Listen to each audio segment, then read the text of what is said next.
Ika. Ika makan apa, Ika? Anak lobster nak makan apa, anak lobster? Makan apa?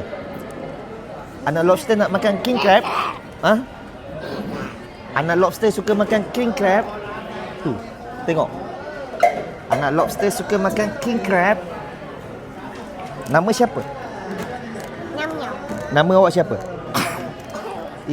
Nama awak siapa? Zulaika.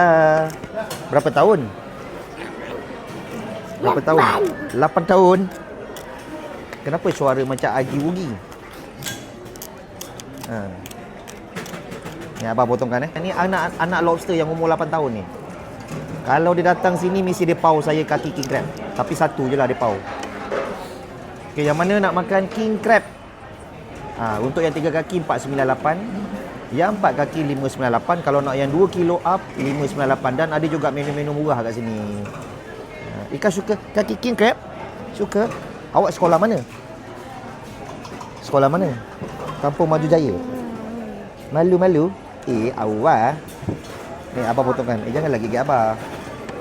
Abang potongkan Abang potongkan kaki king crab untuk Ika. Nah. Potong king crab untuk kaki Ika. Nah, cuba ambil ni. Cuba ambil ni. Semua. Makan. Sedap tak? Delicious. Ika dah berapa kali makan king crab? Dah berapa kali makan king crab? 5 kali. Oh, dia suka makan king crab tau kat sini.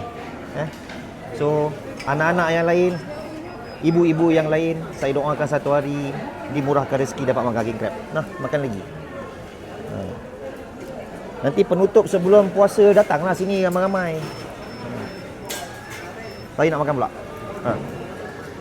Sedap king crab ni. Kalau dah kena tak ada jalan pulang ambil king crab ni. Serius.